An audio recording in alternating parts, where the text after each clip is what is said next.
नमस्कार, city news के Hindi news bulletin में तमाम दर्शकों का हार्दिक स्वागत। चलिए रूबरू होते अब तक की तमाम खबरों से बुलेटिन की शुरुआत करते हैं जीने की राह आज के सुविचार से।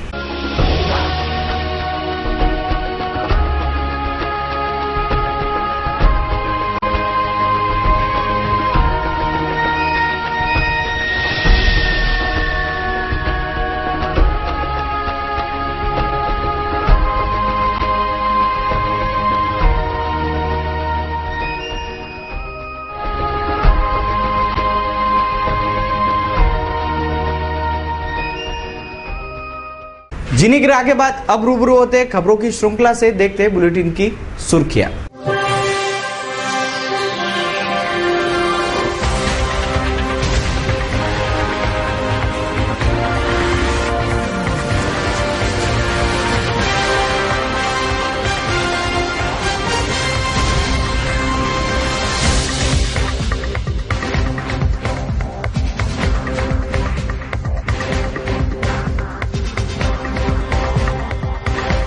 आपने देखी बुलेटिन की सुर्खियां। अभी एक ब्रेक लेंगे, ब्रेक पश्चात देखेंगे संपूर्ण समाचार विस्तार से।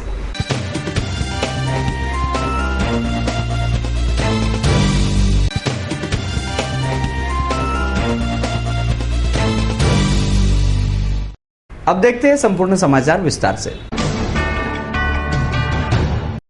बुधवार को शिवसेना के पूर्व विधायक संजय बंड विधायक रवि राणा पर खूब बरसे। विधायक रवि राणा और उनका संगठन भ्रष्टाचारियों की टोली है, जो रवि राणा पहले ऐलान कर चुके थे कि जब तक भातकुली में पंचायत समिति दफ्तर नहीं बनेगा तब तक शादी नहीं करेंगे। अब तो उनका बच्चा भी हो गया है, क्या हुआ उस कसम का? ऐसे शब्दों में कई गंभीर सवाल संजय बंड ने पूछे। किराना राजनीति का आरोप भी हुआ है। ये भातकुली नगर पंचायत का चुनाव है। ये चुनाव में पार्टी का तो चुनाव रहता ही है, मगर सर्वसामान्य कार्यकर्ताओं का सही मायने में चुनाव जो रहता है वो गांव का इलेक्शन रहता है। ये इलेक्शन में हमारी पार्टी शिवसेना, भारतीय जनता पार्टी, कांग्रेस, रवि राणा की स्वाभिमान पक्ष, ये सभी मिलकर वहां चुनाव लड़ रहे हैं। मगर इस चुनाव के दरमियान रवि राणा ने गंदी राजनीति, पैसों की राजनीति, भ्रष्टाचार की राजनीति खेलना शुरू कर दिया है। वही हमेशा का किराना छापे आमदार, किराना बांटने में और लोगों को आमिष देकर उनका वोट प्राप्त करने के लिए पत्र उन्होंने सबों के घर भेजा है। उसी दरमियान ये प्रचार के दरमियान कुछ महिलाओं को पुलिस के समक्ष रोका, जहां पुलिस अधिकारी के पास कंप्लेंट करके पुलिस अधिकारी ने गेड़ा और अहिरे करके 2 कर्मचारी दिए। शिवसेना के कार्यकर्ता उनके साथ में थे। वो महिलाओं से बातचीत किया, पुलिस वालों ने महिलाओं को अलग भेजा, हमको अलग भेजा, मगर उसके बाद विनय भंग किया कैसे गलत रिपोर्ट हमारे कार्यकर्ताओं के खिलाफ दी। उसमें रिपोर्ट देने का कारण ऐसा कि 4 उम्मीदवार थे, वो चारों उम्मीदवार डिस्टर्ब हो जाए और चुनावी काम छोड़ के गांव से बाहर जाए या पुलिस के डर से कहीं चले जाए।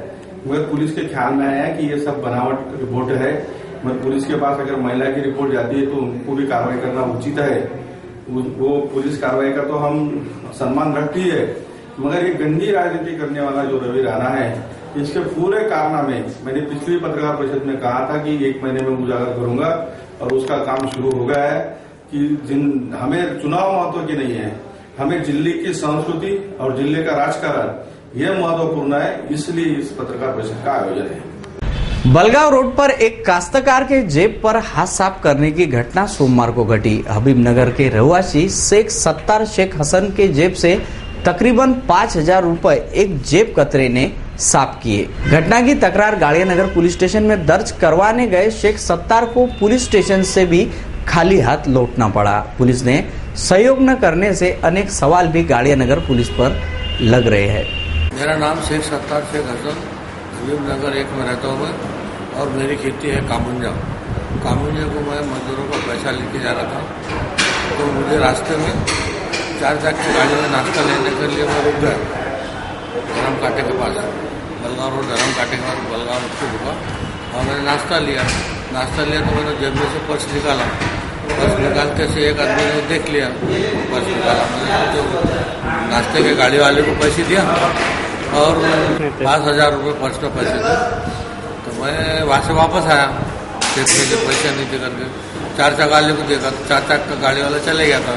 फिर मैंने वहाँ इंक्वायरी किया तो बोले यहाँ गिरा भी नहीं, कुछ भी नहीं। 4 चक्के गाड़ी वाले को सुबह देखा, बोले मैं सुबह फिर दूसरे दिन कल गया, कंप्लेंट दिया गया। गाड़गेनगर पुलिस स्टेशन में इसकी कंप्लेंट दिया मैंने कि मेरा ऐसा सब पर्स गए, 5,000 गए। तो गाड़गेनगर के पुलिस स्टेशन बोले तुम पर्स भूल जाओ, पैसे भूल जाओ, बोले उसमें जो डॉक्यूमेंट है ओरिजिनल तुम्हारे गाड़ी के कागज वगैरह उसका रिपोर्ट हम ले लेंगे। बोले तुम कागज निकाले बाकी वो पैसे वैसे को आप मिलते नहीं बोलो। स्कूल के खिलाफ तकरार दाखिल किए जाने पर एक युवक पर बंदूक तानकर हमला करने की घटना बलगांव मार्ग पर घटी। सैयद जुनैद जख्मी युवक का नाम है। माहिती अधिकार के तहत माहिती मांगने पर यह हमला किए जाने का आरोप जुनैद द्वारा किया जा रहा है तथा पुलिस मामला दबाने की कोशिश कर रही है, ऐसा आरोपी जुनैद द्वारा बताया जा रहा है। गाड़गेनगर पुलिस स्टेशन हद में आने वाले बलगांव मार्ग पर सैयद जुनैद पर हमला किया गया। कुछ दिन पूर्व एक स्कूल के विरोध में सैयद जुनैद ने शिक्षणाधिकारी के पास तकरार की थी। माहिती अधिकार के अंतर्गत स्कूल से संबंधित माहिती मांगने पर यह हमला किया गया, ऐसा जुनैद का आरोप है। बलगांव मार्ग स्थित नमक कारखाने के पास 5 युवकों ने उन पर हमला कर उनके पास से 2,300 रुपए छीन लिए तथा शाला संचालक द्वारा बंदूक तानी गई, ऐसी भी शिकायत जुनैद ने दर्ज की। घटने की शिकायत पुलिस स्टेशन में दर्ज कर लेकिन घटना की गंभीरता को दर्दनाक कर पुलिस ने यह मामला दबाने की कोशिश की, ऐसा आरोप जुनैद ने किया और पुलिस आयुक्त से मिल घटना के बारे में बताया। तत्पश्चात गाड़गेनगर पुलिस ने आरोपियों के विरुद्ध 143, 323 अंतर्गत मामला दर्ज किया।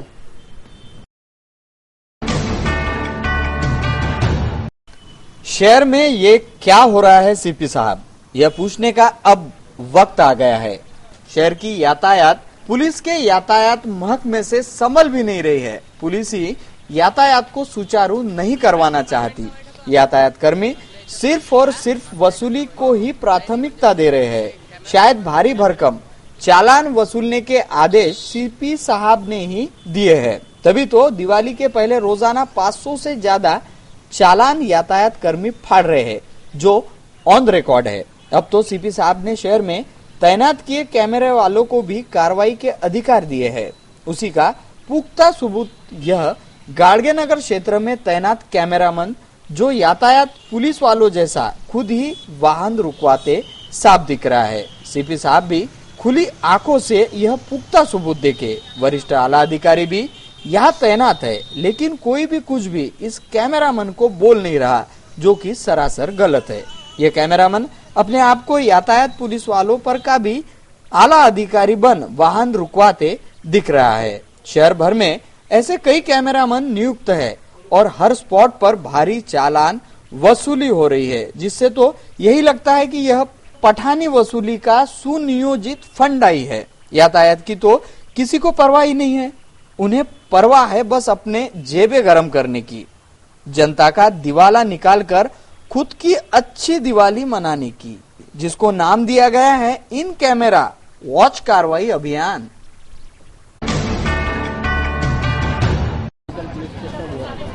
बुधवार को अपंग जनता दल ने जिलाधीश दफ्तर पर धरना प्रदर्शन कर पुरा के थानेदार पर संगीन आरोप लगाए। वरा ग्राम के एक अपंग युवती का यौन शोषण किया गया। उसके घर में घुसकर उसकी अस्मत आरोपी प्रफुल्ल नारखेड़कर ने लूटी। सारा मामला पुलिस को बताया गया। पीड़िता ने भी अपनी आप बीती सुनाई, फिर भी पुलिस ने कुछ नहीं किया। यह आरोप इस वक्त लगाते मामले की जांच हो और पीड़िता को न्याय मिले, यह मांग अपंग जनता दल ने रखी है। अपंग अल्पवयीन पीडित मुलीवर बलात्कार झालेला आहे बरा या गावाला। तिथल्याच एका रहिवाशाने मुलीला घरातून उचलून नेऊन शेजारच्या घरी बलात्कार केला आणि आम्ही पोलीस स्टेशनमध्ये ही कंप्लेंट केली असता तिथले ठाणेदार जे आहेत जवान यांनी म्हणजे ती कंप्लेंट दाबण्याचा प्रयत्न केला आणि ती आमच्यापर्यंत आली असता आम्ही तिची SP साहेबांना कंप्लेंट करून हे प्रकरण उठवलेलं आहे आणि तिला न्याय मिळावा याकरता आज इथे आमचं हे आंदोलन आहे। पंचवटी राहटगांव मार्ग पर स्थित होटल गौरी इनको मनपा ने 21 लाख का जुर्माना ठोका। अतिरिक्त और बगैर अनुमति निर्माण करने पर यह कार्रवाई मनपा ने की। जिसका भुगतान होटल गौरी इन को 4 किस्तों में करना होगा। 31 जनवरी तक जुर्माने की रकम मनपा में भर दी जाएगी। राहटगांव मार्ग पर के होटल गौरी इन के अतिरिक्त और बगैर अनुमति निर्माण पर मनपा ने होटल गौरी इन को 21 लाख रुपए का जुर्माना ठोका है। होटल गौरी इन द्वारा मनपा से मोहलत मांगी गई है। मनपा को होटल संचालन द्वारा लिखित अनुरोध हुआ है कि 4 किस्तों में मनपा के जुर्माने की रकम भर दी जाएगी। 31 जनवरी तक जुर्माने की रकम भर दिए जाने का अनुरोध पत्र मनपा को प्राप्त हुआ है, जिसकी पुष्टि मनपा महकमे ने भी कर दी है। न्यूज बुलेटिन में वक्त हो चला एक ब्रेक का। ब्रेक पश्चात फिर मिलेंगे कुछ अन्य खबरों के साथ।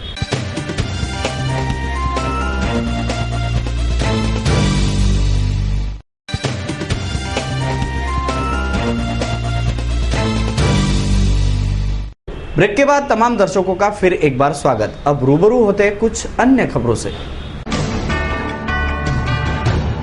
प्रतिवर्ष गणेशोत्सव और दुर्गोत्सव पूरे श्रद्धा भाव से मनाया जाता है। उत्सव पश्चात श्री मूर्तियों का विसर्जन होता है, लेकिन विसर्जित मूर्तियां पूरी तरह से विसर्जित नहीं होती। विसर्जन के बाद सालों तक मूर्तियां भग्नावस्था में पड़ी रहती है। सच में पीओपी पर पाबंदी पर्यावरण के लिए अब जरूरी हो गया है।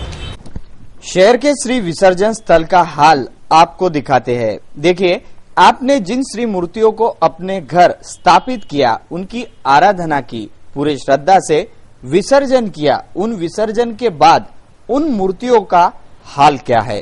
प्रतिवर्ष सभी श्रद्धा भाव से गणेशोत्सव मनाते हैं।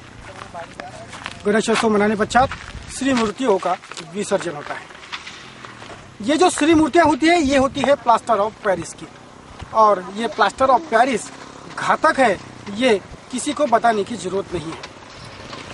सिर्फ भारत में ही नहीं तो संयुक्त राष्ट्र संघ के तमाम बैठकों में भी पर्यावरण इस विषय पर महत्वपूर्ण मंथन आए दिन हमें देखने मिलता है। लेकिन इसी पर्यावरण संवर्धन के श्रृंखला में जो कार्य होने चाहिए वो कार्य होते नहीं दिखते, ये शोकांतिका है। शहर के श्री विसर्जन स्थल की यह तस्वीरें है, जहां सैकड़ों श्री मूर्तियां विसर्जित हुई। महकमे ने श्री विसर्जन के इंतजामात भी उस दिन रखे। धूमधाम से श्री विसर्जन हुआ। दिन बीतते गए। जिस दिन श्री विसर्जन हुआ उस दिन के बाद अब तक किसी ने भी नहीं देखा होगा कि हमने विसर्जित किए हुए मूर्तियों का विसर्जन हुआ है या नहीं। लेकिन यही सवाल अगर पूछा जाए, इस सवाल का जवाब रहेगा नहीं। हाँ, अब तक उन मूर्तियों का विसर्जन हुआ नहीं है और सालों तक होगा भी नहीं, क्योंकि यह मूर्तियां पीओपी निर्मित है, जो सालों तक पानी में नहीं घुलता। पानी सूख जाए पर पीओपी ना घुले, यही पीओपी की पहचान है, जो बड़े विदारकता से सामने आई है, जिससे आहत कुछ युवकों के संगठन ने स्व खर्चे पर यह भग्नावस्था में बिखरी पड़ी श्री मूर्तियों को इकट्ठा किया और ट्रक में डालकर बडाली क्षेत्र में बड़ा गट्ठा कर उनमें यह मूर्तियां ले जाकर डाली गई।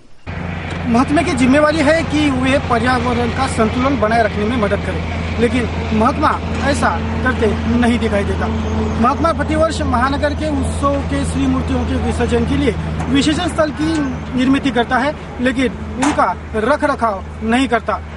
फलस्वरूप वो श्री मूर्तियाँ कुछ इस कदर बिखर जाती है कि देखने वालों के भावनाओं को आहत पहुंचाती है। इसका वक्त रहते अगर महकमा प्रबंधन करे तो ये नौबत नहीं आएगी, ऐसा कहना कईयों का है। यही मूर्ति अगर मिट्टी की होती तो उनकी ना अवहेलना होती, ना यह मूर्तियां अर्ध विसर्जित हालत में पड़ी रहती, ना ही पर्यावरण में पीओपी का इतना कचरा बढ़ता जो सालों तक नष्ट नहीं होगा। यही राय उन युवकों की है जिन्होंने अपना एक दिन इस काम को दिया और श्री विसर्जन स्थल पर बिखरी मूर्तियां बटोरकर उनका ठोस प्रबंध किया। सगळे आम्ही सभासद इथून जात होतो रोडनी, मेन रोडनी जात असताना आम्हाला असं दिसलं किंवा गणपती बाप्पा इथे जे विसर्जित केल्या जातात ते एकंदरीत पाणी आटल्यामुळे एकंदरीत सगळे वर आलेले आहेत, जे भावनिक दृष्ट्या आज जे आपल्या म्हणजे दिसते आहे की नाही बा खरंच मूर्त्यांचं विटंबना होते आहे। तर अशा वेळेस आपण जे आपण जे आहे 10 दिवस एवढे छान गणपती बाप्पा बसवतो, विसर्जित करायसाठी येतो, एकंदरीत आपणही त्याची केअर घेतली पाहिजे. महानगरपालिका तर आलीच, सगळेजण आलेच, त्याच्यानंतर आपणही त्याची केअर घेतली पाहिजे. म्हणून तुम्ही सगळं उचलून घेऊ. पहिलेच तर अशाच प्रकारे गड्डा जर समजा इथे असला एकंदरीत तर पहिलेच आपण सगळे हे थांबवू शकतो.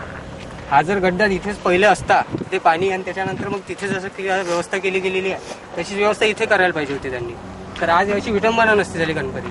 हे ज्या मूर्त्या आहेत ह्या सगळ्या प्लास्टर ऑफ पॅरिसच्या आहेत, त्यामुळे त्या विसर्जित झालेल्या नाही आहेत. बरोबर आहे. तुम्हाला काय असं म्हणायचं आहे की प्लास्टर ऑफ पॅरिसचा वापर हा कमी व्हायला पाहिजे? मातीच्या मूर्त्या जास्तीत जास्त वापरायला पाहिजे सगळ्यांनी. आज पूर्ण अमरावतीकरांना एकच विनंती आहे की सगळ्यांनी जास्तीत जास्त गणपतीच्या मूर्त्या ह्या गणपती म्हणा कोणत्याही देवाच्या मूर्त्या ह्या मातीच्याच वापरायला पाहिजे. शासनाकडून तुमच्या काय अपेक्षा आहे? प्रशासनाकडनं एकच अपेक्षा आहे की बा हे जे आहे अशा विटंबना त्यांनी थांबवायला पाहिजे. सर्वांना आम्हाला एकच संदेश द्यायचा आहे की आपण गणपती बाप्पाची जी पूजा करतो तर त्याचं विसर्जन सुद्धा योग्य रीतीने करा. जास्तीत जास्त मातीच्या मूर्त्याचा वापर करा, जेणेकरून प्लास्टर ऑफ पॅरिसची मूर्ती पाण्यामध्ये विरघळत नाही, त्यामुळे त्याची विटंबना होते. आपण पाहिली असेल मूर्ती, त्यामुळे तुम्ही जास्तीत जास्त मातीच्या मूर्तीचा यूज करा, योग्य रीतीने विसर्जन करा, हीच आपली भक्ती असावी आणि पर्यावरणाला सुद्धा याचा फायदा होऊ शकतो. मनपा महकमा भी ऐसा ही सजग पहल करे, पीयूपी बंदी पर पहल करे, शहर के विसर्जन स्थलों का विसर्जन काल तक ही नहीं हो, विसर्जन पश्चात भी रखरखाव रखे, यह मांग सिटी न्यूज के ओर से जाहिर रूप से की जा रही है ताकि किसी के श्रद्धा को भी ठेस ना पहुंचे. शहर के गौलीपुरा वार्ड उपचुनाव में प्रचारी घमासान शुरू है. इस चुनाव में निर्दलीय प्रत्याशी के रूप में चुनावी मैदान में उतरी उम्मीदवार आसिया अंजुम वाहिद खान का प्रचार वार्ड में शुरू है. उन्हें वार्ड वासियों से भारी समर्थन मिल रहा है, ऐसा वे बता रहे हैं.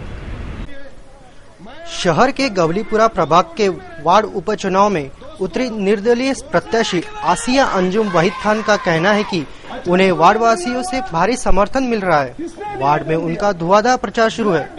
एक ईमानदार कार्यकर्ता को चुने और वार्ड के विकास में हाथ बटाए, यह अपील उनके जाहिर प्रचार सभाओं में हो रही है.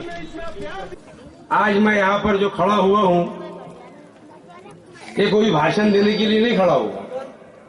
एक बात आप समझ लो,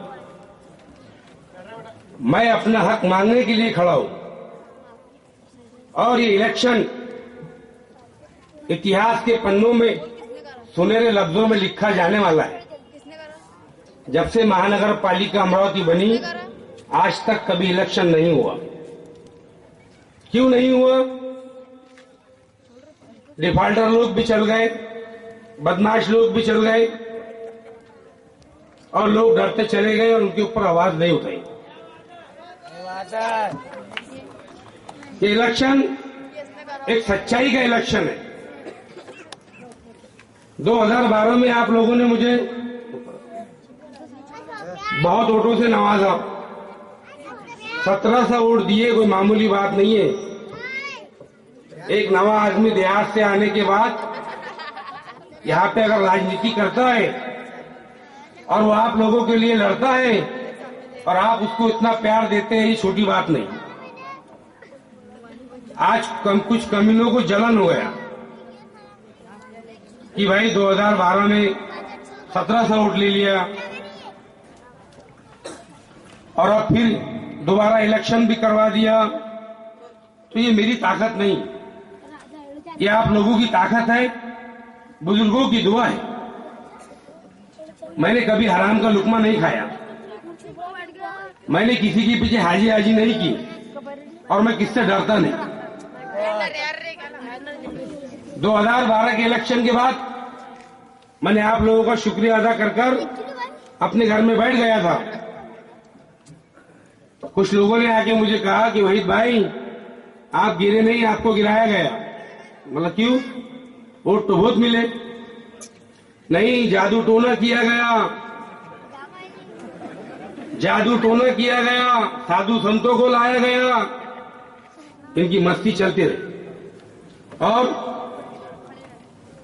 मुझे चिढ़ाया जाता. अरे वो क्या कर लेगा. और जो हमारे सादिक भाई आइडिया है, इनको अल्लाह अच्छा रखे, ये हमेशा ये बोलते थे हक का हक होगा. और ढंढोरा पीट रहे सजा हो जाएगी। आज तक शहर में कितने बड़े बड़े कांड हो गए, एक आदमी ला इसको सजा हो गई, अरे जेल भेजा देगा, जेल गई क्या अभी? फिरौन, कारूद, नमरूद, शद्दाद, हमाम, इतने बड़े बड़े अल्लाह ने जालिम बादशाहों को दुनिया में पैदा किया, जिनके 70 खजानों की चाबी ऑटो पे जाती थी। बर्बाद हो गए हो तुम, गरीब बच्चों के खिचड़ी के पैसे खाने वालों, तुम क्या किसको बर्बाद करने? हवाईजहाज लगा दिए क्या वहां पर? क्यों चुनते आता बड़ा असेंबली में बैठ के सया मारने का काम? सड़े हुए नाले मोरिया का इलेक्शन, उसमें अपनी पोल्यूशन खराब कर रहे हैं, सभा में 20 लोग नहीं।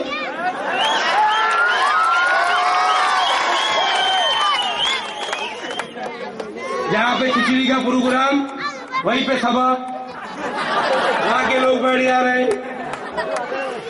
मस्जिद से लोग नमाज से बाहर निकल रहे, वहां सभा, वहां लोगों को बुला ले रहे। अरे कुछ तो क्वालिटी बताओ यार, कुछ तो काम बताओ। और अगर नहीं काम बता सकते तो लोगों को गुमराह मत करो।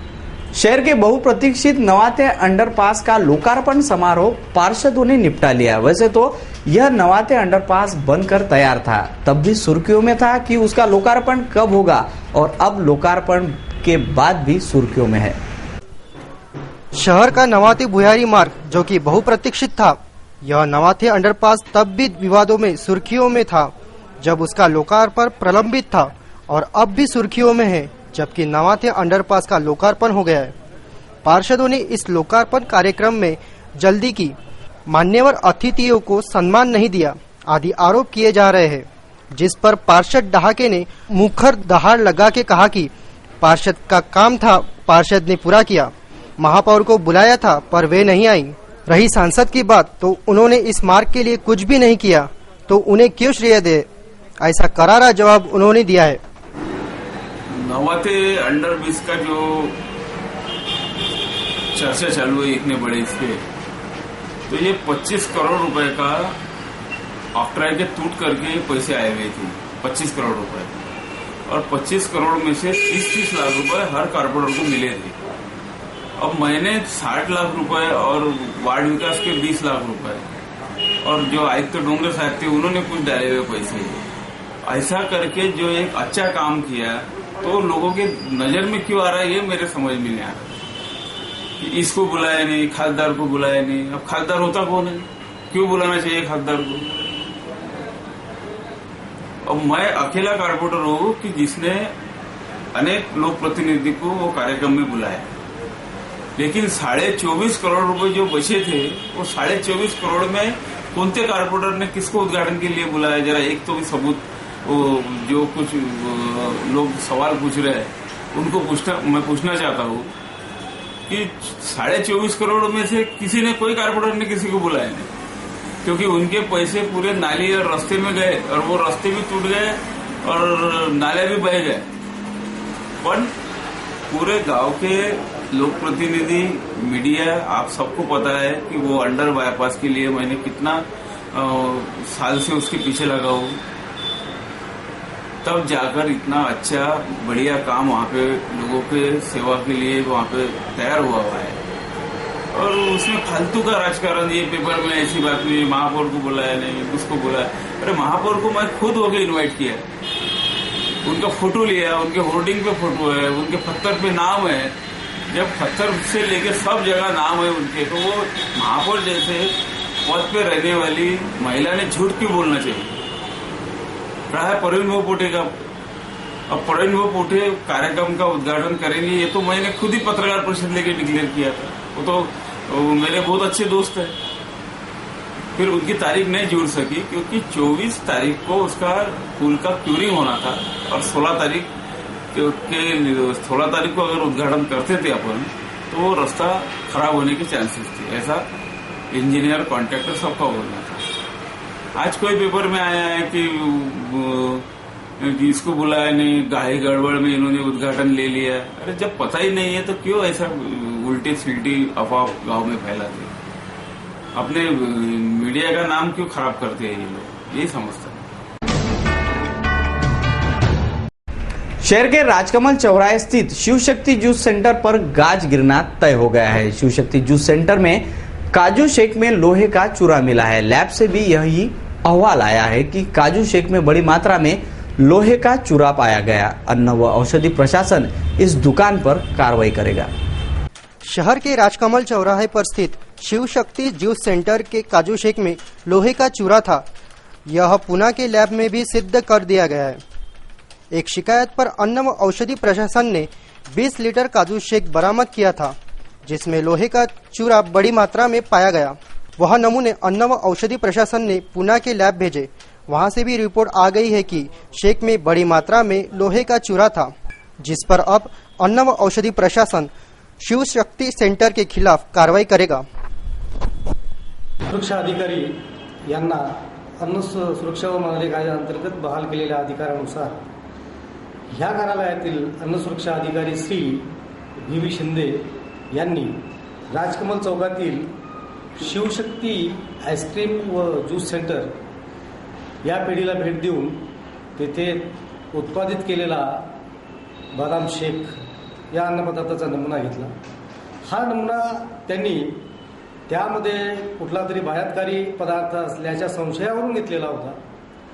बाहेरून ज्याप्रमाणे त्याला माहिती प्राप्त झाली त्या माहितीच्या आधारे त्यांनी हा नमुना घेऊन अन्न विश्लेषक पुणे यांना तो विश्लेषणार्थ पाठविला आणि त्यांना असलेली शंका ती खरी निघाली आणि त्या नमुन्यामध्ये लोहकीस 0.5 एवढा टक्के त्याच्यात आढळून आलेला आहे। लोहकीस हा मानवी शरीराला तसा डायरेक्ट जर त्याच्या सेवनात आला तर तो घातक ठरू शकतो, त्याच्या आरोग्यावर त्याचा परिणाम होऊ शकतो। म्हणून हा अन्नपदार्थ सेवनास असुरक्षित असल्याबाबतचा निष्कर्ष डेसिग्नेटेड ऑफिसर डीओ या कार्यालयाचे सहाय्यक आयुक्त श्री मिलिंद देशपांडे यांनी घेतलेला आहे आणि त्यानुसार तो माननीय आयुक्तांकडे प्रस्ताव सादर करून ह्या प्रकरणी जबाबदार असलेल्या विरुद्ध खटला दाखल करण्यासाठी संमती प्राप्त केल्यानंतर खटला दाखल करून त्यांना योग्य ते शासन होईल। हा प्रकार एका सुज्ञ नागरिकाने उघडकीस आणलेला आहे। अशाच प्रकारे प्रत्येक नागरिक जर जागरूक राहिला तर सर्वांना सुरक्षित अन्न मिळणार, यात कुठलीही अन्न सुरक्षा अधिकारी जेव्हा या कारवाईसाठी त्या दुकानात हजर झाले त्यावेळी त्या बदाम शेक या अन्नपदार्थाचा 20 लिटर एवढा साठा उत्पादित केलेला होता ग्राहकांना सरळ विक्रीसाठी। सदरच्या साठ्यातून नमुना घेऊन तो उर्वरित सर्व साठा अन्न सुरक्षा व मानवी कायद्याअंतर्गत जप्त करून हे आर्टिकल असल्यामुळे त्याच ठिकाणी डिस्ट्रॉय करण्यात आलेला आहे। इन दिनों वैश्व मैत्री गर्मी की तपन से शहरवासी बेजार है तो दूसरी ओर गुजराती एजुकेशन सोसाइटी चुनाव में त्रिकोणीय सामने की दस्तक दी। या तो सामाजिक सम्मान या अन्य कोई प्रलोभन या सेवा भाव से प्रेरित अनेक समाज सेवी इस चुनावी अखाड़े में दंड पेल रहे हैं। विजयश्री किसे मिलेगी यह तो 1 नवंबर की शाम को ही ज्ञात होगा। फिलहाल तो सभी उम्मीदवार जी जान से सफलता हासिल करने प्रवृत्त हुए हैं। इतिहास के पन्नों से हमारे वरिष्ठ संवाददाता अशोक भाई जोशी मनीबाई गुजराती हाई स्कूल का इतिहास चुन कर लाए हैं, उन्हीं की जुबानी प्रस्तुत है। मिलो दूर छोड़ वतन अपना, आए रोजी की तलाश में, बसा लिया गुजरात अपना हम वतनों के साथ में। जी हाँ मित्रों, रोजी रोटी की तलाश में गुजराती समाज करीब 1.5 सदी पहले अमरावती आया। ईमान और इतराब से व्यवसाय किया। व्यवसाय के तराजू में कभी अपने ईमान को और चरित्र को नहीं तोला। पीढ़ियां गुजरती गई। मातृभाषा से जुड़े रहकर शिक्षण प्राप्त करने सन 1939 में R.M. भट्ट गुजराती स्कूल नाम से मिडिल स्कूल चालू की गई। दिनांक 6 दिसंबर 1946 में इसका नामांतरण मणिबाई गुजराती हाई स्कूल किया गया। मुख्याध्यापक सूर्य नारायण सिंह के कार्यकाल दरमियान इस शाला को भरपूर प्रगति और नामना प्राप्त हुई। इस शाला को गुजराती एजुकेशन सोसाइटी संचालित करती है। सोसाइटी के अध्यक्ष पद के लिए 3 समाज बांधवों ने अध्यक्ष बनने का मंसूबा बनाया है तथा सभी अपनी जीत के लिए प्रयत्नों की पराकाष्ठा कर रहे हैं। पिछले सदी के आरंभ में गुजराती भाषी लोग यहाँ आकर अमरावती में बसे और उनके शिक्षण के हेतु गुजराती स्कूल की आवश्यकता महसूस होने लगी। 1928 के आसपास म्यूनिसिपल कॉरपोरेशन ने 1ली से 4th तक की स्कूल की स्थापना की, ऐसा मैंने सुना था। लेकिन 4th के बाद की कोई शिक्षण की उनकी व्यवस्था नहीं थी और उसी उद्देश्य से अमरावती के उस समय के जो गुजराती महानुभाव थे उन्होंने मिलकर गुजराती एजुकेशन सोसाइटी की स्थापना की और 5वीं से 8वीं तक का जो स्कूल है स्कूल शुरू हुआ गुजराती स्कूल के रूप में।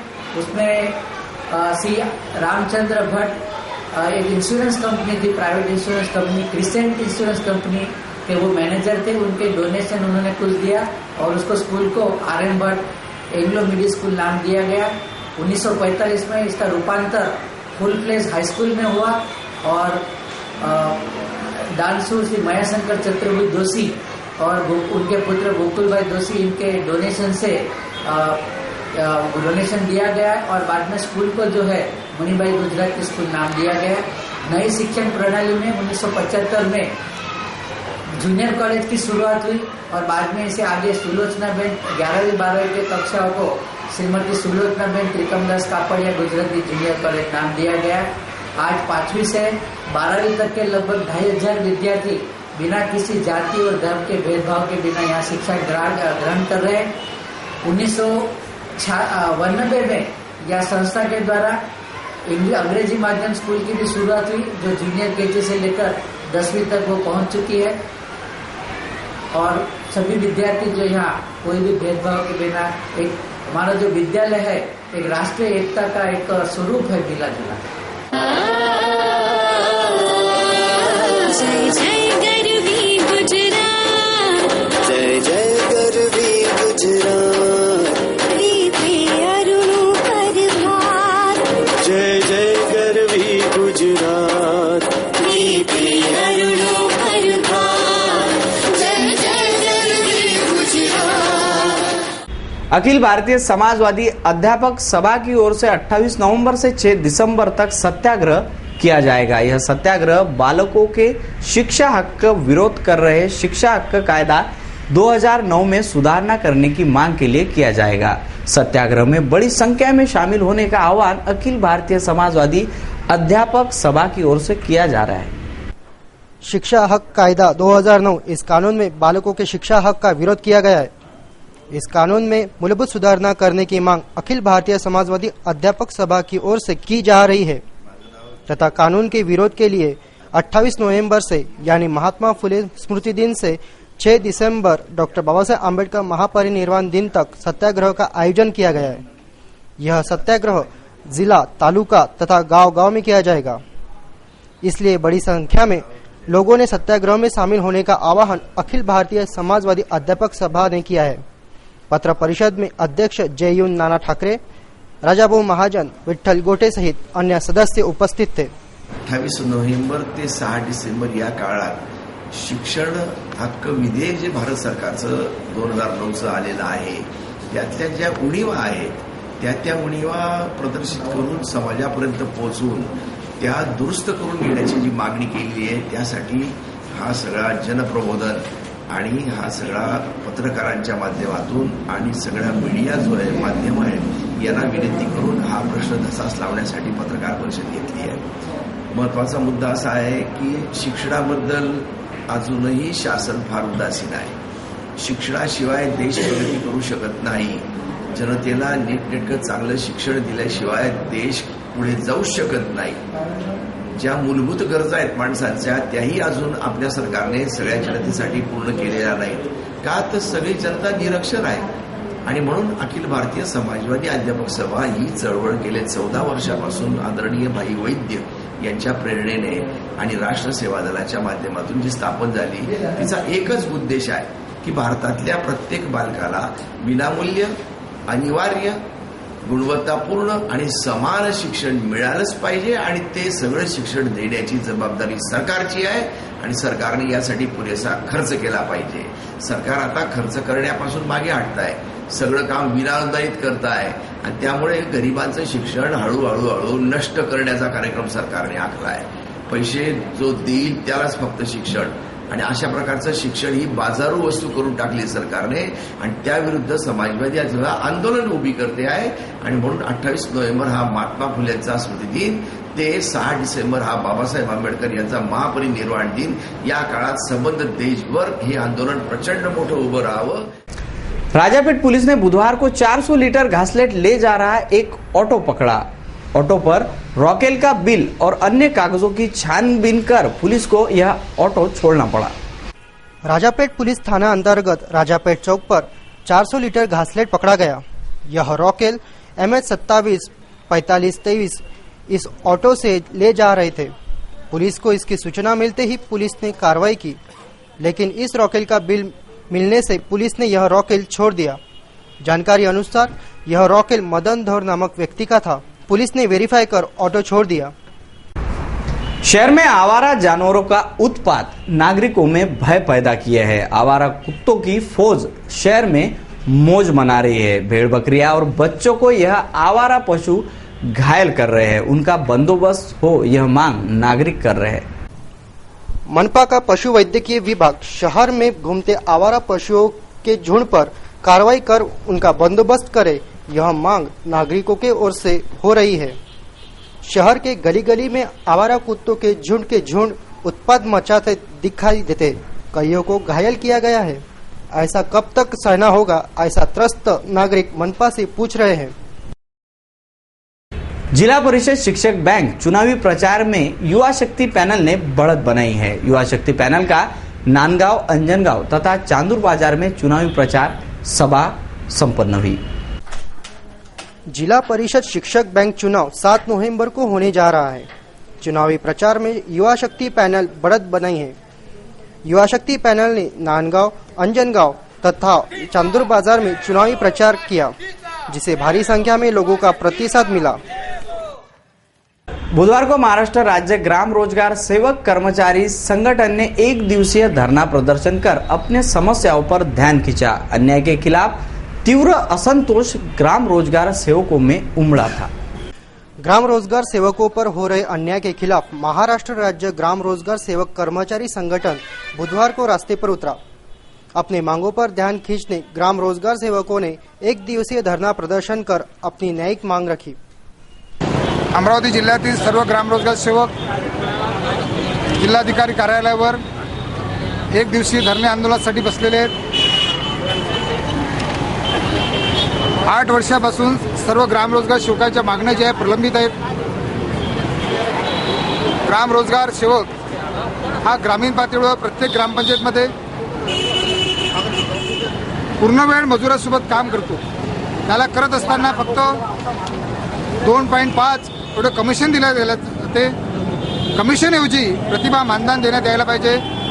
ग्राम रोजगार सेवकाचं जे पेमेंट आहे ते अकाउंट. शहर के महेंद्र कॉलोनी क्षेत्र के निवासी क्षेत्र के पार्षदों प्रति रोष व्यक्त कर रहे हैं. सालों से शुरू यह वार्ड के विकास कार्य पूरे कब होंगे, इन कामों की तय सीमा आखिर क्या है, यह सवाल संतप्त महेंद्र कॉलोनी निवासी पूछ रहे हैं. शहर के प्रभाग क्रमांक 11 महेंद्र कॉलोनी में विभिन्न समस्याओं ने डेरा डाल रखा है. इस प्रभाग के नगर सेवक प्रभाग पर ध्यान नहीं देते. यहाँ सालों पूर्व कुछ कामों की शुरुआत तो हुई, लेकिन ये तमाम विकास कार्य अधर में ही लटके पड़े हैं. वह काम कब पूरे होंगे, जन समस्याओं का निपटारा कब होगा, कब यहाँ के नागरिकों को समस्याओं से निजात मिलेगी आदि सवाल नागरिक पूछ रहे हैं. हा जो तुम्हाला रोड दाखवलेला हा रोड कमीत कमी मागील 3 किंवा 4 वर्षापासून आमचे यातना आम्ही नगरवासियांना भोगत आहे. या ठिकाणी कोणत्या दुर्घटना सांगणे आम्हाला सांगायला लाज वाटते की या ठिकाणी काही मरणोत्तर संपन्न असे दुर्घटना इथे घडलेल्या आहेत. मोठमोठ्या नाल्या होत्या. या ठिकाणी ड्रेनेजचा पण उपयोग केला होता, पण ड्रेनेजचा कोणत्याही प्रकारचा उपयोग न होता तो नादुरुस्त झालेला आहे आणि तो शेवटी सरकारचा पैसा विनामूल्य गेलेला असं आम्हाला सर्वांना वाटतं आहे. आणि या ठिकाणी झालेल्या दुर्घटना सांगेल तेवढ्या कमी झालेल्या आहे. कमीत कमी 100 ते 200 जवळपास दुर्घटना झालेल्या आहे आणि मागील 3 वर्षापासून इथे नागरिक इतक्या यातना झेलत आहे.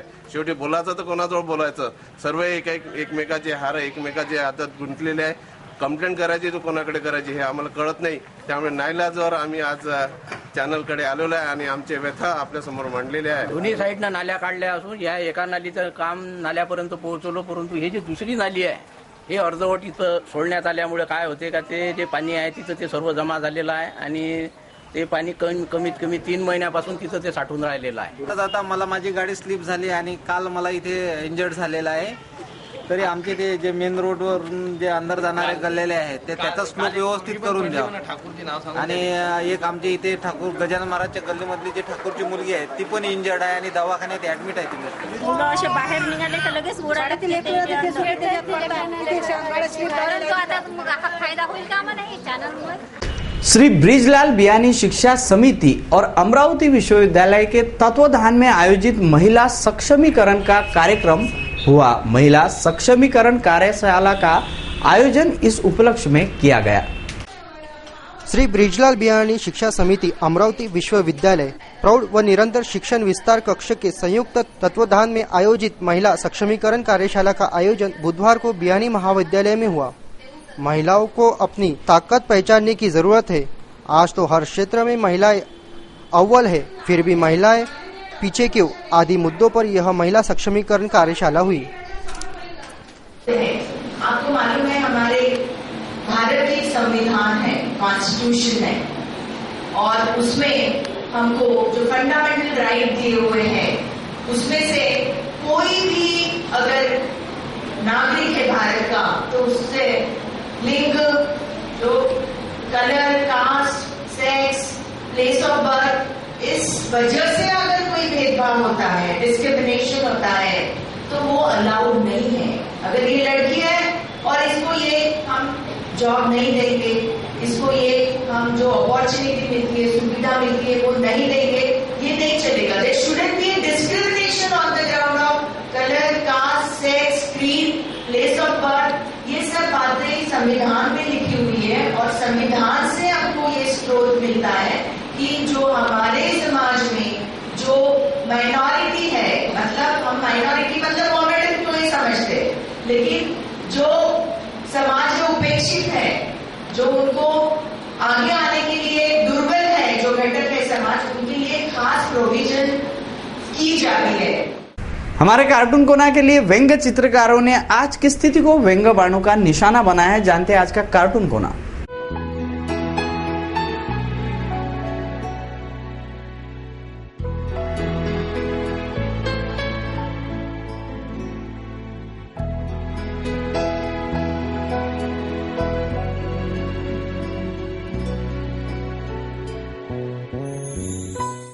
न्यूज बुलेटिन में अब बारी है मौसम समाचार की. कैसा था और कैसा रहेगा मौसम, देखिए मौसम वार्ता में.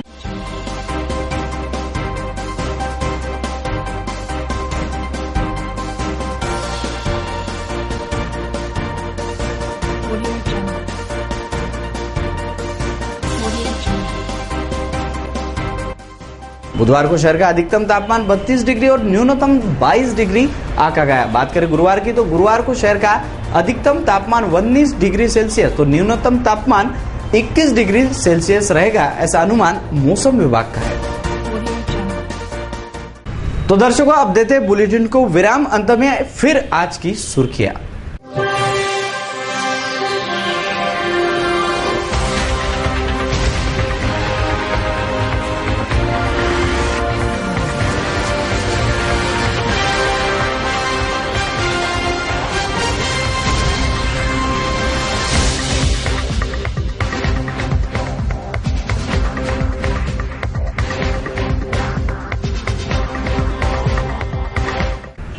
सिटी न्यूज के बारे में आप सभी से सुझाव में विचार सादर आमंत्रित है. हमारा पता है सिटी न्यूज कार्यालय मातोश्री आर्केड सहकार भवन के सामने मूर्छी रोड अमरावती और हमारा दूरभाष क्रमांक है 32988161 और हमारा वेब एड्रेस है www.citynews.net.in. ताजा तरीन खबरों के लिए देखते रहे सिर्फ सिटी न्यूज.